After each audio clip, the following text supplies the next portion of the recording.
नमस्कार साथियों, मैं कुलभूषण शर्मा KV24 न्यूज़ से। हम आपको अध्यापक आंदोलन की यादें लेकर आपके सामने आए हुए हैं और पहली 3 कड़ियों के अंदर हमने आपको बताया कि 1972 से लेकर 1973 तक किस प्रकार से बंसीलाल सरकार के साथ टकराव अध्यापक नेताओं का चला और बंसीलाल जी की हठधर्मिता को देखते हुए उस समय के जो हमारे अध्यापक संघ के प्रधान थे चौधरी सोनलाल जी, उनको आमरण अनशन पे बैठना पड़ा 8 फरवरी को 1973 को। तो वो आंदोलन, वो भूख हड़ताल 32 दिन तक चली। 13 मार्च को उसका पटाक्षेप हुआ। 13 मार्च को 14 और 15 तारीख को बातचीत हुई सरकार के बीच और अध्यापक नेताओं के बीच, और उस बातचीत में सरकार ने विक्टिमाइजेशन को दूर करने की बात मानी, ट्रांसफर पॉलिसी में चेंज करने की बात मानी और जो एडहॉक टीचर स्ट्राइक के दौरान हटा दिए गए थे उनकी बात, उस बात पे राजी हुए और स्ट्राइक के दौरान जो जेल में गए थे, मुकदमे बने थे, उन मुकदमों को वापस लेने की बात मानी। लेकिन सरकार के बारे में हम जानते हैं कि सरकारें कहती कुछ है, करती कुछ है। तो साथियों, उस समय भी यही बात हुई कि समझौता तो हो गया। नेगोशिएशन कमेटी के 4 मेंबर थे, रामदत्त शर्मा जी महामंत्री, श्री मांगेराम जी संगठन मंत्री, हवा सिंह प्रधान जिला हिसार और ज्ञानी राम जैन प्रधान जिला रोहतक। इन चारों लोगों ने से बातचीत हुई थी सरकार की और पूर्ण सिंह आजाद उनके माध्यम थे और दीक्षित जी जो उस समय के गृह मंत्री थे, उनका भी रोल था सरकार से बातचीत करवाने में। लेकिन बातचीत होने के बाद भी सरकार ने कोई लंबी चौड़ी कार्रवाई उस पर नहीं की। मीटिंग होती रही और मांगे चलती रही कि 17/12/72 की जो स्थिति है उसको बहाल किया जाए। जो एडहॉक टीचर 17/12/72 को लगे हुए थे उनको दोबारा रखा जाए। कुछ साथी जो हमारे 6 मास के आधार पे लगे हुए थे वो भी, उन्होंने भी जोश में आके स्ट्राइक कर दी, जिसके कारण उनको टर्मिनेट कर दिया। बंसीलाल जी ने उनकी जगह पे टीचर रख दिए, उनको स्टाइपेंडरी नाम दे दिया और ये कह दिया कि मेरा लगाया हुआ टीचर हटेगा नहीं। वो टीचर तो लगे रहे, लेकिन जो एडहॉक पे हमारे साथी लगे थे उनके लिए अंत तक हम लड़ाई लड़ते रहे। लेकिन उनको पूरी सभी टीचरों को हम सर्विस करवाने में उस समय टीचर यूनियन कामयाब नहीं हो पाई और सरकार ने समझौता लागू नहीं किया था। जब तो 72 घंटे का सरकार को अल्टीमेटम दिया कि 72 घंटे के अंदर अंदर यदि सरकार समझौता लागू नहीं करती है तो 31 मार्च 1973 को जनरल हाउस की मीटिंग बुलाई जाएगी दिल्ली के अंदर और उस मीटिंग में आगामी रणनीति बनाई जाएगी। और उस समय के जो हमारे प्रेसिडेंट थे ऑल इंडिया के जो तालमेल नॉर्दर्न इंडिया के जो शिक्षक तालमेल कमेटी थी, उसके पास वो बातचीत लेकर जाएंगे और उनसे सलाह मशवरा करके आगामी कार्रवाई करेंगे। और यदि सरकार फिर भी न मानी तो आंदोलन को दोबारा भी शुरू किया जा सकता है। तो लेकिन जब सरकार ने समझौता कर लिया, आंदोलन समाप्त हो गया, लेकिन हमारे नेता रिहा नहीं किए। 3 नेता हमारे उस समय भूख हड़ताल पर बैठे थे जब समझौता हुआ। एक चौधरी सोनलाल जी जो उस समय के प्रधान थे और एक संत सुबेर सिंह जी और एक लक्ष्मी चंद्र मलिक जो हमारे उप प्रधान थे। तो इन तीनों नेताओं को सरकार ने अरेस्ट कर लिया और इनकी जमानत करवाने के बाद ही इनको छोड़ा गया। तो कई लोग संघ में उस समय अनगढ़ बातें, सरकार चाहती है कि संघ में फूट पड़े, संघ में अफरा तफरी मचे, इनकी एकता भंग हो, तो सरकार ने इसलिए लगातार समझौता लागू करने में आनाकानी करते रहे। और लेकिन नेताओं ने बड़ी सूझबूझ से उस समय काम लिया और एक नई नेगोशिएशन कमेटी बनाई जिसमें 6 मेंबर लिए गए। प्रधान सोनलाल जी, यदि सोनलाल जी उपलब्ध न हो पाए तो उप प्रधान चंद्र प्रकाश जी, रामदास शर्मा, मांगेराम संगठन मंत्री, ललित कुमार शर्मा जो प्रेसिडेंट थे गुरुग्राम के, चरण सिंह जो एक्स प्रेसिडेंट थे अध्यापक संघ के, मदन गोपाल शास्त्री जी। तो तीनों भूख हड़ताली नेताओं को रिहा करवाने के लिए और आगे बातचीत करने के लिए ये कमेटी बनाई गई थी। तो साथियों, सभी नेताओं की जमानत करा उन्हें रिहा करवा लिया गया, परंतु 32 दिन लंबी भूख हड़ताल के कारण नेताओं को बाहर फील्ड के अंदर नहीं उतारा गया, क्योंकि उनकी सेहत में काफ़ी गिराव आ चुका था। और पूर्ण सिंह आजाद जी जिन्होंने समझौते में अहम भूमिका निभाई थी, उनसे संपर्क साधकर आगामी कार्रवाई की गई। तो एडहॉक टीचर्स को 17-12 स्थिति के अनुसार ज्वाइन करवाने के आदेश तकरीबन प्राप्त कर लिए।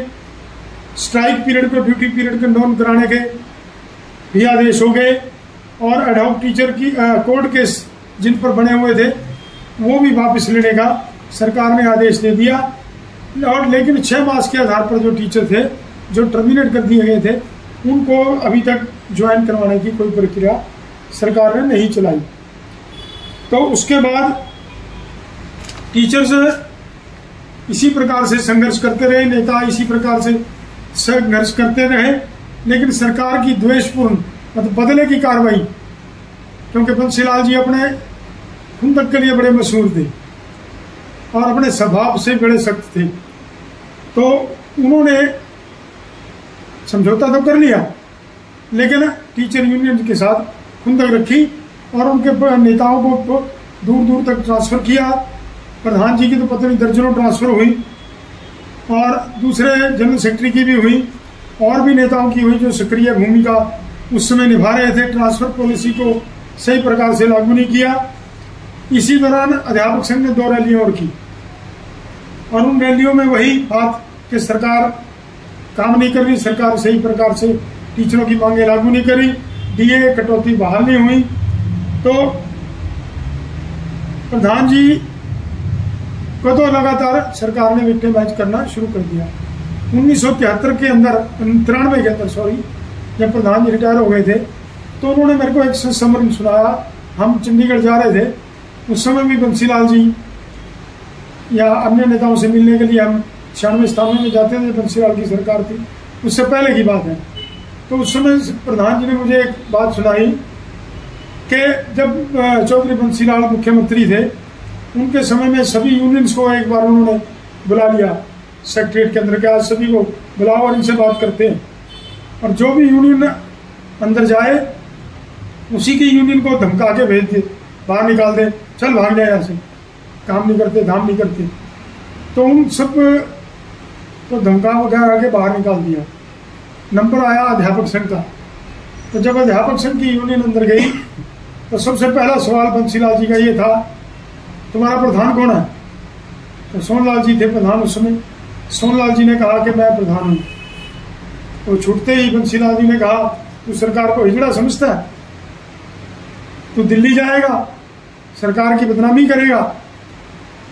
तो उन्होंने कहा कि आपका प्रधान बदल गया हो, ये शराब पीता है, शराब पी के हल्ला करता है, दिल्ली जाके हल्ला करता है।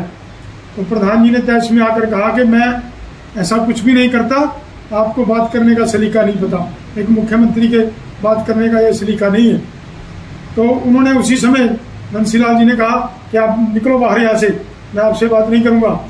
तो सोनलाल जी ने कहा कि आप क्या मेरे से बात करोगे, मैं ही आपसे बात नहीं करना चाहता। जिस प्रदेश के मुख्यमंत्री को एक अध्यापक नेता से बात करने की तहजीब नहीं, मैं उससे बात ही नहीं करना चाहता। तो उन्होंने बंसीलाल जी ने कहा सिक्योरिटी को इसको बाहर निकालो। तो सिक्योरिटी वालों को उन्होंने कह दिया भी वहीं खड़े रहो, मैं अपने आप चला जाऊंगा। तो साथियों देखो, इस प्रकार के थे हमारे प्रधान जी, और वो बाहर आ गए, लेकिन हमारे साथी जो उनके साथ बातचीत करने के लिए गए थे वो वहीं खड़े रहे। थोड़ी देर के बाद जब वो बाहर आए, तो सोनलाल जी वहाँ पर बाहर बैठे सोच रहे थे कि कैसे लोगों का प्रधान बन गया कि उनके प्रधान के साथ ऐसा सलूक किया, और वो अंदर ही खड़े हैं। उन्होंने बाहर जाके कहा कि मैं अपना इस्तीफा पकड़ो, मैं आपका प्रधान नहीं रहना चाहता। जिनको यही नहीं पता कि उनके प्रधान के साथ कैसे डिसिप्लिन से चलना है। तो लेकिन एक बात उस समय सेक्रेटरिएट के अंदर मशहूर होंगी उसी दिन। कभी जितनी यूनियन आई सबको बंसीलाल ने धमकाकर बाहर भेज दिया, लेकिन एक मास्टर की यूनियन आई, उसका प्रधान मुख्यमंत्री को धमका के बाहर आया है कि मैं आपसे बात ही नहीं करना चाहता। तो इस प्रकार का करैक्टर था हमारे अध्यापक नेताओं का, हमारे प्रधान जी का। तो यहाँ से टकराव पूरा शुरू हो गया मुख्यमंत्री के साथ, और मुख्यमंत्री जी ने उनकी बार बार ट्रांसफर की। जहां भी वो भाषण देने जाते, किसी जलसा जुलूस को एड्रेस करने जाते, उनकी पूरी रिपोर्ट लेके रात को 12 बजे रिपोर्ट लेके बंसीलाल जी सोया करते थे। ये बात बंसीलाल जी ने स्वयं बताई जब दोबारा वो सीएम बने 1987 के अंदर, जब चौधरी भजनलाल जी को केंद्र में भेज दिया 1 साल के लिए, बंसीलाल जी को दोबारा मुख्यमंत्री हरियाणा का बनाया। उस समय उन्होंने दोस्ती का हाथ बढ़ाया प्रधान जी की तरफ के भी, अब तो सारे गिले शिकवे दूर करो। सुरेंद्र सिंह जी ने, चौधरी सुरेंद्र सिंह जी जो बंसीलाल जी के बेटे थे, उन्होंने कहा कि जी मेरे पिताजी जब भी सीएम बनते हैं आप सभी मास्टर उनके खिलाफ हो जाते हो, अब तो हमारी कोई लाग डांट नहीं है, अब तो कोई टकराव नहीं है। तो उस समय उन्होंने कुछ डिमांड भी हमारी मानी 87 के अंदर। तो उस समय उन्होंने कहा कि मैं आपकी सबकी रिपोर्ट लेके रात को 12 बजे सोता था, चौधरी बंसीलाल जी ने कहा। लेकिन उस दौरान जब ये बातचीत हुई, ये टकराव चला, तो हमारे प्रधान के ऊपर उस समय सरकार के इशारे पर 376 का केस भी उठाया गया।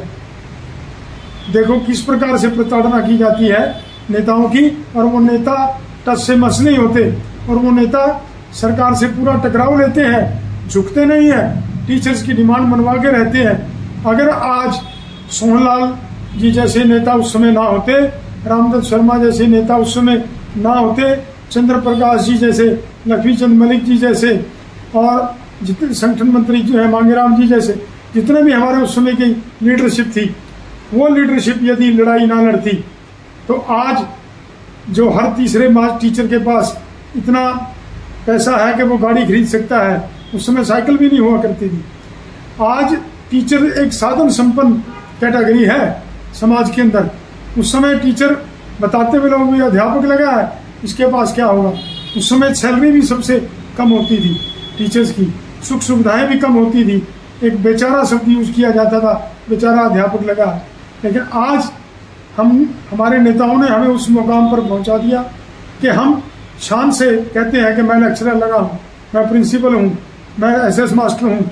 आज रिश्वत देकर मास्टर लगते हैं, लेक्चरर लगते हैं, उस समय बुला बुला के लगाने पड़ते थे। तो साथियों, ऐसे नेताओं को हमें नमन करना चाहिए, उनको याद रखना चाहिए। यही मकसद था ये एपिसोड आपके सामने लेके आने का, कि हमारे नेताओं को पुनः याद किया जाए, उनको नमन किया जाए, उनको श्रद्धा सुमन अर्पित किए जाएं, और उनसे उनकी कुर्बानी की दास्तां हमारे नए बच्चों को, हमारी नई पीढ़ी को पता होनी चाहिए कि आज जो हम टिप टॉप हैं, आज जो हम सबसे ज़्यादा दूसरे कर्मचारियों से फालतू तनख्वाह भी जो 500 रुपये है फालतू हमें उस समय 1987 के अंदर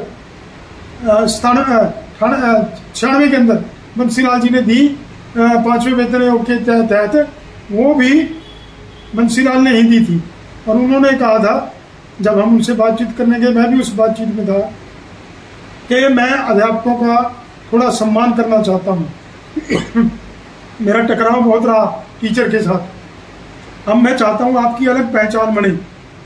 तो मैं बाकी कर्मचारियों से आपको 500, हम टीचिंग अलाउंस मांग रहे थे उस समय, लेकिन उन्होंने कहा कि आप कितना मांगते हो, 100 रुपये अलाउंस मिलेगा, 200 मिलेगा। हिमाचल में उस समय 200 रुपये टीचिंग अलाउंस था। हम हिमाचल के एग्जाम्पल देके टीचिंग अलाउंस मांग रहे थे। तो उन्होंने कहा कि मैं आपकी 500 रुपये दूसरे कर्मचारियों से अलग वेतनमान देना चाहता हूँ, केंद्र की तरह, जैसे केंद्र में है। तो मैं ये चाहता हूँ कि आपको अलग से मैं कोई सम्मान दे सकूँ। तो 1996 के अंदर, 97 के अंदर जब बातचीत हुई, तो उन्होंने कहा कि मैं आपको केंद्रीय वेतनमान दूंगा, इसका आपको बहुत लंबे समय तक फायदा होगा, आपकी वेतन हमेशा बढ़ता रहेगा, दूसरे कर्मचारियों से भी ज़्यादा आपको वेतन मिलेगा। तो साथियों, ये हमारे टीचर्स की कुर्बानी का नतीजा है जो आज हमारे स्केल्स जो हैं बाकी कर्मचारियों से ज़्यादा हैं। तो ऐसे एपिसोड हम आपके बीच में लेते आएंगे। जो रिकॉर्ड संघर्ष का मेरे पास इस समय उपलब्ध था वो एपिसोड के माध्यम से मैं आपके बीच में लेकर आया हूँ।